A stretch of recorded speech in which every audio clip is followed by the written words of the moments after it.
पूरी नजर वाले का मुंह के लोहा का तेला।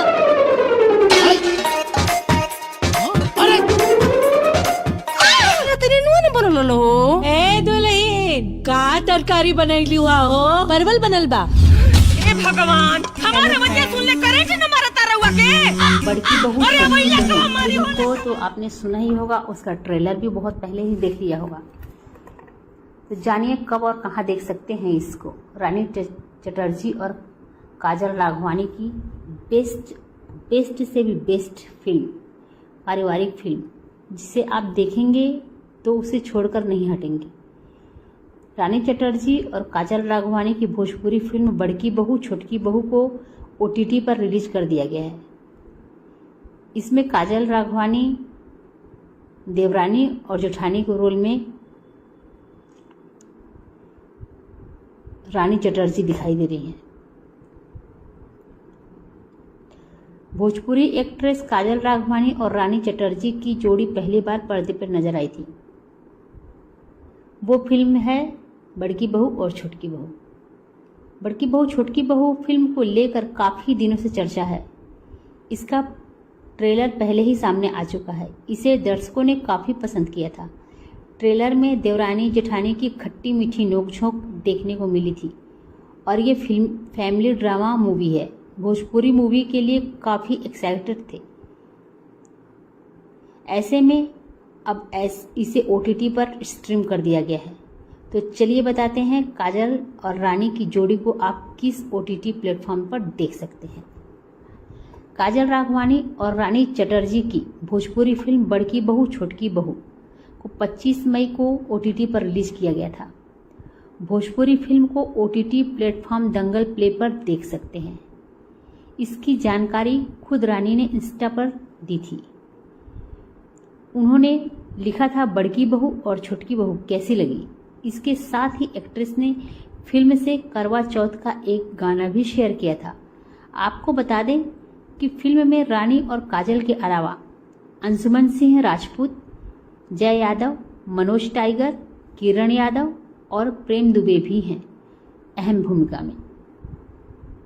गौरतलब है कि काजल राघवानी और रानी चटर्जी की जोड़ी पहली बार किसी फिल्म के जरिए पर्दे पर नजर आ रही है। बड़की बहू छोटकी बहू में दोनों के बीच शानदार नोकझोंक, प्यार और इमोशन देखने को मिला है। दोनों एक्ट्रेस भोजपुरी की पॉपुलर एक्ट्रेस में से एक हैं। ऐसे में उन्हें साथ में पर्दे पर देखना काफ़ी दिलचस्प है। दोनों की एक्टिंग की भी जमकर तारीफ की जा रही है। इसके अलावा अगर रानी चटर्जी की अपकमिंग प्रोजेक्ट की बात करें तो इसमें मेरा पति मेरा देवता है, नाचे दूल्हा गली गली, परिवार के बाबू और भाभी माँ जैसी फिल्में शामिल हैं, जिसमें रानी को लीड रोल में देखा जाएगा। फैंस को उनकी नई नई फिल्मों की रिलीज का बेसब्री से इंतजार रहता है। वहीं काजल राघवानी की बात किया जाए तो उनके पास भी भोजपुरी फिल्मों की भरमार है। इसमें क्रांतिकारी बहू, मेरी सास पहले आप और होलिका दहन जैसी फिल्में शामिल हैं।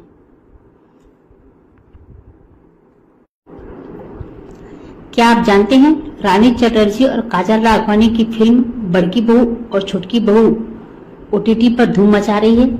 लोगों को ये फिल्म खूब पसंद आती है। लेकिन क्या आप जानते हैं कि रानी चटर्जी का पसंदीदा सीन कौन सा है इस फिल्म में? तो आपको बता दें, भोजपुरी फिल्मों के शौकीन हैं तो आप रानी चटर्जी और काजल राघवानी की फिल्म बड़की बहू छोटकी बहू जरूर देखेंगे। OTT प्लेटफॉर्म दंगल पर रिलीज हुई बड़की बहू छोटकी बहू को काफी अच्छे व्यूज मिल रहे हैं। रानी और काजल ने पहली बार इस फिल्म के जरिए साथ में स्क्रीन शेयर किया है। रानी चटर्जी ने एक बार इंस्टा पर पोस्ट करके अपना पसंदीदा सीन बताया था। रानी ने ये बताया था कि वो ये सीन नहीं करना चाहती थी। उन्होंने डायरेक्टर से काजल राघवानी से ये सीन करवाने को कहा मगर वो नहीं माने। रानी ने इंस्टा पर वीडियो शेयर करते हुए लिखा, बड़की बहू छोटकी बहू का ये मेरा सबसे ज्यादा पसंदीदा सीन है। इसे करने के लिए 2 दिन से ज्यादा समय लगाया और बहुत ज्यादा कठिन भी था। दीवार के एक छोटे से छेद में देखकर परफॉर्म करना। जब ये सीन मैंने पढ़ा था तो मैं डर गई थी, ये सोचकर कि जब तक सीन खत्म नहीं होगा मेरा हाथ तो फंसा रहेगा। और डायरेक्टर मंजुल जी से कहा था कि बड़की बहू का हाथ फंसने से बेहतर है छोटकी बहू का हाथ फंसा दिया जाए ताकि मैं बच जाऊं। पर मंजुल जी ने कहा सुनने वाले थे, पर मंजुल जी कहाँ सुनने वाले थे, वो सही थे। अब देखिए ये सीन मेरा सबसे ज्यादा पसंदीदा सीन बन गया है।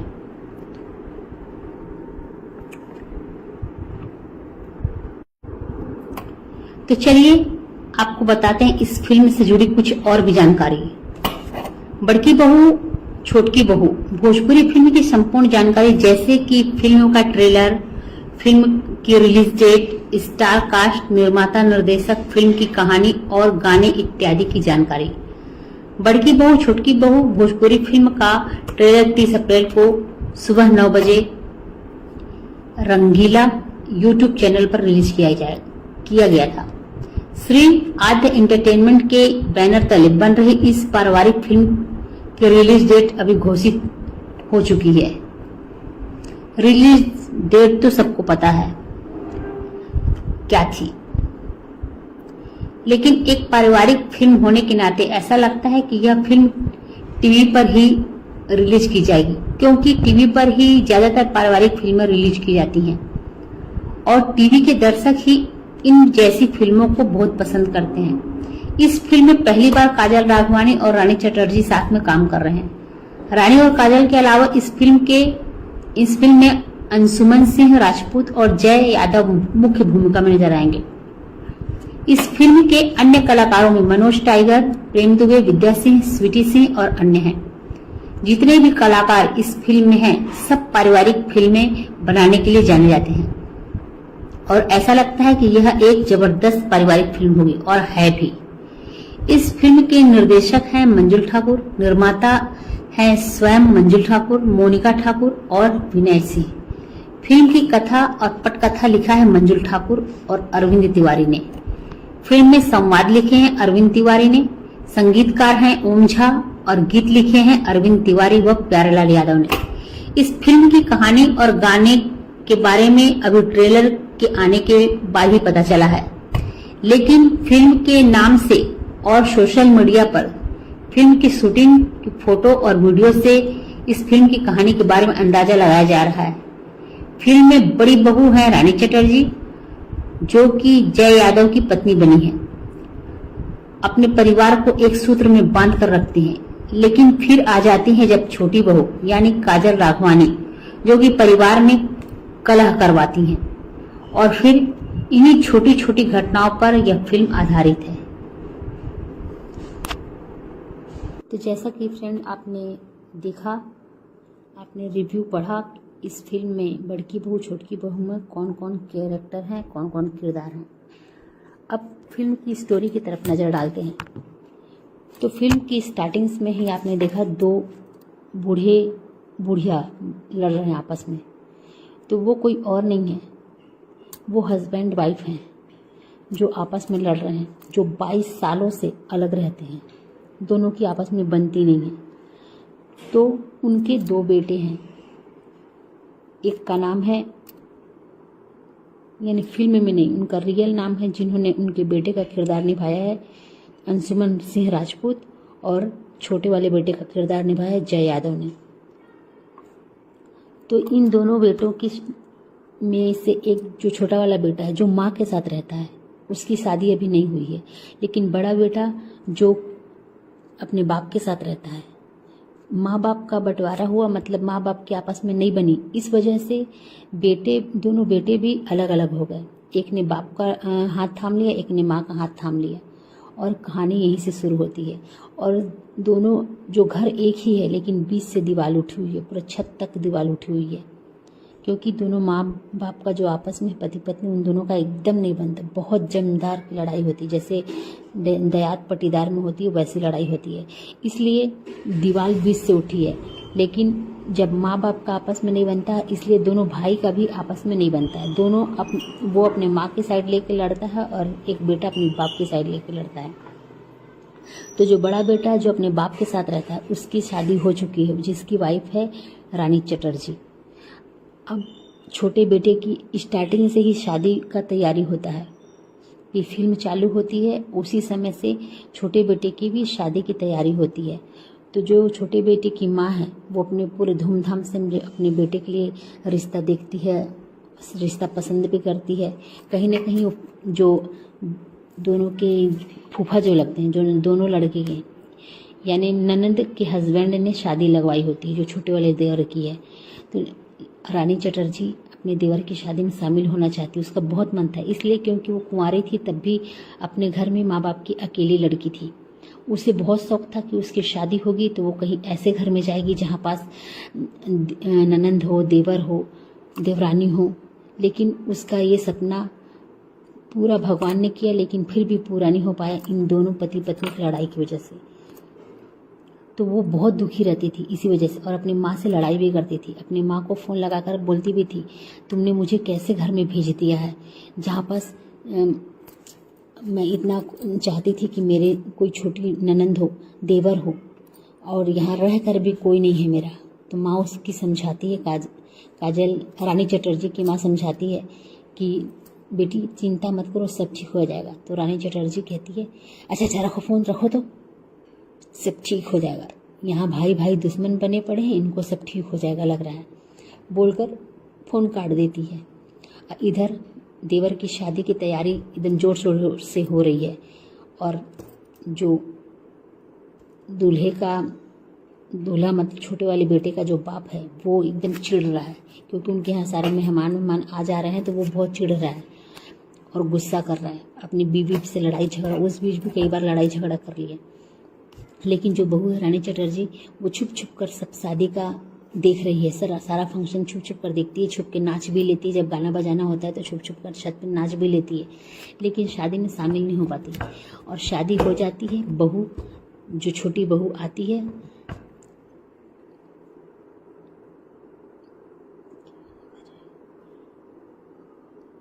जो छोटी बहू का किरदार निभाया है काजल राघवानी, वो जब देवरानी के रूप में आती हैं, वो लंबा घूंघट काढ़े आंगन से आती। काजल राघवानी को रानी चटर्जी झुक झुक कर खूब झांकती है कि देवरानी का चेहरा दिख जाए, लेकिन वो लंबी घूंघट की वजह से चेहरा नहीं देख पाती। और वो घर के अंदर, अब सास अपनी बहू को घर के अंदर ले चलती है, लेकिन इसकी बहुत इच्छा रहती है कि अपनी देवरानी को देखूं। एक दिन 2 दिन बीत जाता है, फिर वो किसी तरह से अपने गाँव की एक लड़की के माध्यम से घूंघट लेकर उसकी नई भौजाई बनकर अपनी देवरानी के घर जाती है उसे देखने के लिए। सास जब कहती है कि अरे तेरी भौजाई है क्या, तो वो लड़की बोलती है कि हाँ मेरी भौजाई है, लेकिन भौजाई के बहाने से वो उसको काजल राघवानी को दिखवाने के लिए ले जाती कमरे में। जब काजल राघवानी को देखने ले जाती है तो रानी चटर्जी और काजल राघवानी आपस में मिलते हैं और बहुत खुश होते हैं। काजल राघवानी ने जैसे ही घर में कदम रखा था शादी के बाद, उसने अपने सास के हाथ में बड़े जेठ का कपड़ा, ससुर का कपड़ा और जेठानी का कपड़ा उसके हाथ में रखा था। तब सास ने बहुत चिढ़ कर कहा था, यहाँ पास जो दीवार देख रही हो ना, ये दीवार है, यहाँ पास कोई तुम्हारे ससुर और जेठानी नहीं रहते हैं, यहाँ पास सिर्फ मैं हूँ और मेरा एक बेटा है। तो वो उस कपड़ा उठा के अपने अलमारी में रख लेती है। लेकिन जब जेठानी उससे मिलने जाती है तो वो उसको देती है, लेकिन रानी चटर्जी बहुत खुश होती है, लेकिन ले नहीं पाती। वो इसलिए नहीं ले पाती क्योंकि अगर घर में लेकर जाऊंगी तो सब सवाल जवाब होगा, सबको पता चल जाएगा। और वो अपने तरह से मुंह दिखाई के लिए अपनी छोटी देवरानी को अंगूठी देती है। रानी जब अंगूठी देती है तो काजल राघवानी बहुत खुश होती है और अपनी जेठानी की अंगूठी ले लेती है, और दोनों लोग जब आपस में मिलकर फिर वापस चले जाते हैं। रानी चटर्जी घूंघट लिए हुए अपने वापस बगल के घर में चले जाती है। फिर दोनों का जैसे बता रहे हैं कि दीवार बस है, किचन भी अगल बगल था, खाना बनाते थे। एक दिन खाना बना रही थी रानी चटर्जी, ठुक ठुक की आवाज़ की तो उधर से देवरानी भी उसको ठक ठक की आवाज़ करके बता रही थी, और दोनों ठक ठुक की आवाज़ कर करके एक दूसरे में हंसते हैं और वो करते हैं। उसके बाद कुछ दिन बाद बात करना चालू करते हैं, फ़ोन का नंबर ले लेते हैं और एक दूसरे से बात करते हैं। लेकिन जो काजल राघवानी वो अपने मोबाइल नंबर में रानी चटर्जी का नाम पापा के नाम से सेव करके रखी थी और वो बात करती थी। उस जब पति और सास पूछते थे तो बोलते थे माँ पापा का फ़ोन है, और आराम से सबके सामने बात किया करती थी। लेकिन एक दिन उसका आदमी बोल रहा है इसके पापा का, अपने मन में सोच रहा है इसके पापा का फ़ोन बहुत ज़्यादा ही नहीं आता है, ये सोच रहा था। तब तक वो घर से बाहर निकला था, देख रहा था तब उसका फ़ोन बज रहा है और फ़ोन पे पापा करके लिखा था, और वहाँ पास काजल राघवानी नहीं होती है तो वो धीरे से फ़ोन उठा लेता है, और जैसे ही वो फ़ोन उठाता है उधर से रानी चटर्जी की आवाज़ आती है और वो बोलती है कि तू जल्दी से मिल, मैं तेरे पसंद का सामान बनाई हूँ, खाना बनाई हूँ, तू जल्दी आ, मैं तेरे को दे दूँगी। और ये सुन लेता है। जब वो गाजर का हलवा बनाए रहती है और अपनी देवरानी को देना चाहती है, उन लोग क्या किए थे, जो बीच की दीवार है ना, उस दीवार में से एक ईंटा निकाल लिए रहते थे, वो उसी ईंटे में से झांक के आपस में बात कर लेते थे और फिर वापस ईंटा उसी में डाल देते थे। तो वो रानी जैसे ही फ़ोन उठाता है काजल राघवानी का पति, वैसे ही रानी चटर्जी बिना आवाज़ सुने बोलती है उसको, अरे छुटकी तू आ जल्दी से ईंटे के पास, जहाँ मुक्का है वहाँ पास आ, दोनों मैं तुम्हें तेरे लिए गाजर का हलवा बनाई हूँ। जब ये बात उसका पति सुनता है तो एकदम दंग रह जाता है। उसके बाद धीरे से चोरी से वहीं जहाँ ईंटा खुला रहता है वो चारों तरफ खोजता है कि कहाँ पास ईंटा खुला है, लेकिन उसको दिखाई नहीं देता। तब तक से देखता है कि एक ईंटा खींच के रानी चटर्जी अपने साइड रख रही है, तब तक वो देख लेता है, वहीं पर आकर खड़ा हो जाता है चोरी से। जब रानी चटर्जी छुटकी ऐसे बोलती है तो ये लड़की की आवाज़ निकाल के क्या है दीदी करके बोलता है। उसके बाद रानी चटर्जी जब हाथ डालती है कि लो हलवा, तो उसका हाथ पकड़ लेता है। अब वो चिल्लाने लगती है, बोलती है अरे डर के मारे कि कहीं उसके पति और ससुर को पता चला तो बहुत बवाल होगा। ये सोचकर वो अरे देवर जी छोड़ दीजिए, मैं आपकी भाभी हूँ, मैं आपकी भाभी हूँ बोल के बहुत बोल रही, लेकिन देवर उसका हाथ पकड़ ही रहता है, वो छोड़ता नहीं है और सबको हल्ला मचाकर सबको बुला लेता है। और जब ये आते हैं तो बहुत फिर घर में एकदम धमाल चौकड़ी मचती है। और उसके बाद दोनों के ऊपर सवाल उठने लगते हैं, तो दोनों आपस में सबको दिखाने के लिए लड़ने लगते हैं। जो काजल राघवानी और रानी चटर्जी आपस में जैसे सास ससुर लड़ते हैं, वैसे उन दोनों भी आपस में एक दूसरे को उल्टा सीधा बोलते हैं और कहासुनी करके लड़ने लगते हैं और किसी तरह से बात को संभालते हैं और घर में चले जाते हैं। लेकिन कहीं ना कहीं सबको शक तो उन दोनों के ऊपर हो ही जाता है। फिर रानी चटर्जी सोचती है कि मैंने छुटकी को बहुत गंदा गंदा बोला है, छुटकी को ज़रूर बुरा लगा होगा, पता नहीं वो समझेगी कि नहीं मेरे बात को कि मैंने किस लिए बोला। और सेम यही बात काजल राघवानी भी अपनी जेठानी के लिए सोचती होती है। एक दिन रानी चटर्जी अपने एक गांव वाले किसी लड़के से ही बोलती है 2 मोबाइल खरीद के लाने के लिए, छोटा छोटा वाला, जो स्मार्टफोन नहीं होता, जो कीपैड वाला होता, वैसे छोटा छोटा मोबाइल खरीद के मंगवाती है और एक मोबाइल अपने पास रखती है, एक मोबाइल दे देती है काजल राघवानी को, और दोनों उसी मोबाइल को हमेशा साइलेंट करके अपने पास रखे रहते हैं और जब फ़ोन आता है एक दूसरे से बात करते हैं और ये सिलसिला उनका चलते रहता है और कोई जान नहीं पाता। एक दिन इसी तरह से बात करते करते दोनों बोलते हैं कि इन दोनों को कैसे एक घर का दीवार कैसे हटाया जाए दीदी, कैसे हम पूरा परिवार एक हुआ जाए। मैं तो एक साथ हम रहना चाहते हैं, हम अलग नहीं रहना चाहते। तो उस पर काजल राघवानी भी कहती है हाँ, मैं तो मायके से शुरू से सोचते आई थी कि मैं जहाँ जाऊँगी वहाँ मेरी एक जेठानी होगी, देवरानी होगी, ऐसा सपना देखती थी। तो वो भी बोलती है रानी चटर्जी हाँ हाँ मैं भी यही सपना देखती थी, लेकिन यहाँ सब होते हुए भी हमारा कुछ नहीं है, हम ही लोग को कुछ करना पड़ेगा। तो काजल राघवानी कहती है ठीक है दीदी, जिसकी टोपी उसका सर ही करते हैं, जैसे ये लोग करते हैं वैसे ही हम लोग भी करेंगे। फिर दोनों देवरानी जेठानी झूठ मूठ का लड़ाई झगड़ा चालू कर देते हैं घर में। इस पार से उस पार खाने की थाली फेंक देना, इस पार से उस पार लड़ाई झगड़ा करना है। इसके दोनों लोग एक दिन ऐसा होता है कि जैसे ही खाना परोसती है वो उधर अपने ससुर को और पति को खाना परोसती है, काजल राघवानी अपने पति को और सास को खाना परोसती है। उसी समय जानबूझ कर दोनों का पहले से तय रहता है, दोनों लड़ाई झगड़ा जानबूझ कर करते हैं और उठा के पहले काजल राघवानी सास के सामने की थाली, खाने वाली थाली उठाकर इधर दीवार के इस पार फेंकती है, जो सामने आकर ससुर के सामने गिर जाती है। और फिर रानी चटर्जी भी यही काम करती है, उधर सास के सामने थाली गिर जाती है जाके। दोनों एकदम डर जाते हैं क्योंकि उन लोग की लड़ाई फीकी पड़ जाती है। ये देवरानी जेठानी की लड़ाई और जोर शोर से चलती है। दोनों खूब लड़ाई धमाल चौकड़ी मचाते हैं, एकदम चिल्ला चिल्ली करते हैं। वो सब के सब डर जाते हैं। वो सब कहते हैं कि अरे बाप रे ये क्या हो रहा है, कैसे ये शांत होंगे, कैसे कैसे करके। तो दोनों लड़ाई झगड़ा करके आपस में मुस्कुरा के चले जाते हैं अंदर। और ये सिलसिला उनका रोज का चलने लगता है। एक दिन ऐसे लड़ते लड़ते उन दोनों ने सोचा कि कुछ ऐसा करते हैं जिससे इनको फर्क पड़े। तो एक ताजमहल और एक जो पहले का गिफ्ट सास ससुर ने एक दूसरे को दिया था, उन दोनों का गिफ्ट उठाकर एक उधर फेंक देती है दीवार के, एक लोग इधर दीवार के फेंक देते हैं। जब ससुर देखता है और सास देखती है गिफ्ट को, तो दोनों उठाते हैं गिफ्ट और उनकी आंखों में आंसू आ जाते हैं और अपने पुराने समय को याद करने लगते हैं। यह देखकर काजल राघवानी और रानी चटर्जी दोनों हंसती हैं और बोलती हैं कि तीर निशाने पर लगा है।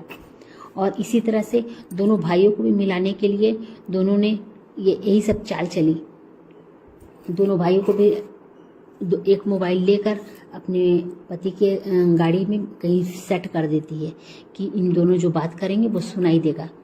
और इधर जो घर में लड़ाई झगड़ा हो रहा था उस वजह से दोनों भाई भी आपस में बातचीत थोड़ा मोड़ा चालू कर देते हैं। अब दोनों जब अपने अपने दुकान जाते हैं तो गाड़ी में मोबाइल फिट कर के रख देती है और उसको ऑन कर देती है और उधर वो लोग गाड़ी चलाते जाते हैं और जो भी बात करते हैं वो सुनाई देता है। एक जगह बैठ के दोनों चाय पीते हैं, वहाँ बात करते हैं। बात करते करते बहुत अच्छे से बात करते करते उसके बाद थोड़ी देर में लड़ाई भी होने लगती है। ये देख के दोनों मोबाइल का स्विच ऑफ कर देते हैं, काट देते हैं, बात नहीं सुनते। उसके बाद फिर ये सिलसिला यहीं ख़त्म नहीं होता। चोरी चोरी दोनों आपस में लैट्रिन के बहाने जाते थे, खेत में मिलते थे दोनों देवरानी जेठानी, और इधर किसी को पता नहीं चलने देते थे। खाना बनता था तो खाना भी आपस में एक्सचेंज कर देते। एक दिन खाना बना था, वैसे ही जो जेठानी है रानी चटर्जी, उसने परवल की सब्जी बनाई थी और वो नेनुआ की सब्जी बनाई थी छोटी वाली देवरानी, और दोनों सब्जियां एक्सचेंज करते हैं। लेकिन छोटी वाली देवरानी परवल की सब्जी और रोटी खाई रही थी, तब तक सास आ जाती है और जब उसका खाना देखती है तो बोलती है, अरे ये परवल की सब्जी, यहाँ तो नेनुआ बना है। तो वो बोलती है, अरे माँ हमको नेनुआ नहीं पसंद है इसलिए हम परवल की सब्जी बना लिए अपने लिए। तो बोलती है, अपनों अपमान में सोचती है हम तो परवल लाए ही नहीं थे। फिर अब उसका बेटा आता है, उससे पूछती है तो वो भी कहता है नहीं हम तो परवल नहीं लाए थे। तब बुढ़िया को दिमाग चढ़ता है, वो फट से एक औरत को बोलती है कान में। तो वो औरत जाती है उससे घर रानी चटर्जी के यहाँ और जाके पता करती है तो पता चलता है कि इसके यहीं परवर बना है। वो चिल्ला के बोलती है, हाँ मेरे यहाँ परवर बना है। फिर सास को एकदम शक हो जाता है और वो सास अपने बेटे को बताती है कि ये दोनों आपस में मिले हैं, ऐसा लगता है, क्योंकि जो हमारे घर नेनुआ बना है उसके घर गया है, उसके घर का परवल बना है हमारे यहाँ है। ये तो फिर उसमें लड़ाई झगड़ा होता है। तो जब उसका पति पूछा बातचीत करता है अपनी औरत से, तो रानी काजल राघवानी है वो उल्टा रो रो के और जोर जोर से चिल्लाने लगती है, अब तो मेरे खाने पीने पे हिसाब होने लगा, अब हम घर छोड़कर चले जाएंगे, ऐसा ऐसा बोलने लगती है। बस सास डर जाती है और पति भी डर जाता है। तो दोनों माफ़ी मांगते हैं, बोलते हैं नहीं नहीं जैसे करना है वैसे तुम करो, यहीं रहो। और फिर एक दिन अचानक से करवा चौथ होता है। जब करवा चौथ के बाद अचानक से एक दिन काजल राघवानी कहती है, दोनों आपस में बात करते हैं कि दीदी इन लोग का कितना भी इंतजाम कर लिए, इन लोग एक हो नहीं रहे हैं, अब क्या किया जाए। तो इसी समय एक बार उनकी जो फूफा हैं, जो जिन्होंने काजल राघवानी की शादी लगवाई थी, वो फूफा और जो ननद और बाकी जो पटीदार रिश्तेदार होते हैं वो आते हैं। तो ये जो हैं जो ससुर है वो बहुत तेज, वो कहता है अगर जो लोग भी मेरा दीवार लांग के उसके घर के पास गया वो मेरी तरफ से हमेशा के लिए हट जाएगा, मेरे से उसका कोई रिश्ता नहीं रहेगा। तो सारे रिश्तेदार गुस्सा आ जाते हैं और वो बोलते हैं ठीक है तब तेरे से कोई रिश्ता नहीं रहेगा।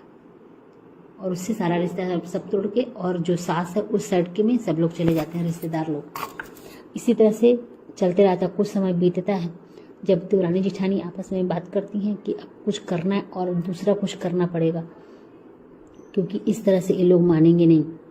और फिर एक दिन काजल राघवानी बिना बात के बाद अपनी सास को धक्के मार मार के घर से बाहर निकालने लगती है और वो चिल्ला चिल्ला कर रोती है, ऐसा क्या हुआ, क्यों निकाल रही, क्या हुआ। बोलती है कि मेरी पति के टुकड़े पे पलने वाली और मुझे ही धोख दिखाती है, चल निकल यहाँ मेरे घर से निकल तू। ऐसे बोल बोल के अपनी सास को धक्का मारती है और धक्का मारते मारते बाहर की दीवार तक ले आती है। जब वहाँ बाहर ससुर दूसरे दीवार की तरफ बैठा रहता है, वो जब सुनता है तो दौड़ के आता है, बोलता है कि बदतमीज, तुझे समझ में नहीं आया कि तू किसको धक्का मार रही है। वो मेरी पत्नी है, अभी मैं जिंदा हूँ। ऐसा बोलकर उसको जैसे धक्का मारती है काजल राघवानी, वो अपनी पत्नी को पकड़ लेता है, उसे संभाल लेता है और बोलता है, जब काजल राघवानी कहती है ठीक है, अगर आपको इतना ही प्यार है इससे तो ले जाइए अपने साथ, ले जाके अपने पास रखिए, हम मुझे इसको अपने घर में नहीं रखना। तो ये बोल के काजल राघवानी पीछे मुड़कर अपने कमरे में चली जाती है। तब इधर वो बाप है जो फ़ोन लगाता है काजल राघवानी के पति को, मतलब छोटे वाले बेटे को फ़ोन लगाता है। तो वो फ़ोन उठाता है तो बोलते हैं, तुम बदतमीज़ लड़का, तेरी बीवी ने ऐसे ऐसे किया, तेरी माँ को अपने धक्के मार कर घर से निकाल दिया। बेटे को यकीन ही नहीं होता और उसके बाद फ़ोन करके काट देता है फ़ोन को। उसके बाद पति अपनी पत्नी को संभालते हुए घर में ले जाने की कोशिश करता है। उसी समय रानी चटर्जी जो बड़ी वाली बहू है वो आके सामने खड़ी हो जाती है, बोलती है, हाँ हाँ हाँ हाँ, यहाँ कहाँ, यहाँ घुसने की ज़रूरत नहीं है, इसको लेके बाहर चलो, अब बुढ़ऊ तू भी बाहर निकल। जैसे काजल राघवानी ने अपनी सास को धक्के मार कर निकाला था, उसी तरह सेम ये बड़ी बहू भी जो है, जो रानी चटर्जी का किरदार निभा रही है, जो उन्होंने भी उसी तरह से अपने ससुर को बाहर निकाला और दोनों बूढ़ा बूढ़ी रोते हुए रोड पे जाकर पीपल पेड़ के पास जाकर बर पेड़ के पास बैठ गए और वहाँ से फिर से फ़ोन लगाया। तो इस बारी फ़ोन ससुर ने लगाया लेकिन माँ ने ले लिया। अब माँ ने बड़े बेटे को बोला, जैसे ससुर ने बोला था वैसे माँ ने भी बोला कि तेरे बदतमीज लड़के, तेरे को शर्म नहीं आ रही है, तेरी बीवी, तू जो गुलाम बन गया, तेरी बीवी ने धक्के मार कर तेरे बाप को घर से बाहर निकाल दिया। ये जो बात जब दोनों बेटे सुनते हैं, दोनों बेटे अपना अपना दुकान बंद कर अपनी गाड़ी से घर आते हैं। अब रास्ते में एक साथ ही आते हैं। फिर जैसे ही वो आते हैं तो देखते हैं कि पेड़ के नीचे दोनों की माँ बैठी है और फिर माँ बाप दोनों बैठे हैं। तो दोनों माँ बाप को उठाते हैं और चारों एक हो जाते हैं। अब अलग अलग नहीं है, अब चारों एक हो जाते हैं। उसके बाद घर पहुँचते हैं। वो अपनी बीवी को धक्के मार मार के बाहर निकलता है और बड़ा वाला अपनी बीवी को धक्के मार मार के बाहर निकलता है। तुम्हारी औकात कैसे हुई, तुम्हारी 2 कौड़ी की मेरे को टुकड़े, बोलता है छोटा लड़का, तू मेरे टुकड़े पे पल रही है और मेरी माँ को घर से बाहर निकाल दी। और बड़ा बेटा भी इसी तरह से बोलता है। दोनों गुस्सा करके अपनी अपनी बीवी को घर से धक्के मार कर बाहर निकाल देते हैं और अपने माँ बाप को बोलते हैं कि चलो मम्मी पापा, चलो आप लोग मेरे साथ रहना। इस पारी जो माँ है वो और छोटा बेटा दोनों बाप वाले घर के साइड आ जाते हैं और जाके घर में बैठते हैं। जैसे ही घर में बैठते हैं तो चारपाई बिछाते हैं, अब बैठते हैं तो जो उसका ससुर है वो बोलता है कि चाय बना दो माँ के लिए चाय बना दो। माँ तो बोलते हैं हाँ हाँ बाबूजी हम बना रहे हैं। दोनों बेटे में लड़ाई होती है, हम बनाएंगे, वो कहता है हम बनाएंगे। तो उसके बाप कहते हैं शांत रहो, जाओ दोनों बनाओ। फिर दोनों किचन में जाते हैं, चाय बनाने की तैयारी करते हैं। जैसे ही चाय बनाने की तैयारी करते हैं तब तक ससुर चिल्लाता है, अरे दूध की चाय बनाना, तुम्हारी माँ को दूध की चाय बहुत पसंद है। उधर माँ बहुत इमोशनल होती है कि कैसे इनको सब याद है। और उसके बाद फिर बोलता है कि अरे यहाँ तो दूध है ही नहीं। तो छोटा वाला बेटा बोलता है अरे घबराइए मत, मेरे पास है। वो दौड़ के जाता है, अपने वाले कमरे से लेके आता है। उसके बाद फिर ससुर बोलता है अरे इलायची कूट के डाल देना, ये बिना इलायची की चाय नहीं पीती है तुम्हारी माँ। तो फिर इलायची खोजते हैं तो बोलते हैं कि अरे नहीं है। तो फिर छोटा बेटा बोलता है अरे चिंता मत करिए भैया, मेरे साइड है इलायची। वो फिर दौड़ के जाता है और इलायची लेकर आता है। 2 बार गया, 2 बार में थक गया क्योंकि घर काफ़ी लंबी दीवार होने की वजह से उसको घूम के जाना पड़ता था। उसके बाद फिर थोड़ी देर बाद ससुर बोलता है कि अरे बेटा अपनी माँ को कप में मत देना चाय, गिलास में देना, तुमको पता है ना माँ का मुंह जलता है।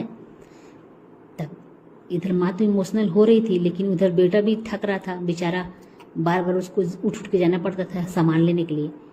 फिर भी वो उठता है, ठीक है बड़ा वाला गिलास ढूंढते हैं, बड़ा गिलास तो बोलता है मेरे घर पे है, चलिए मैं लेके आता हूँ।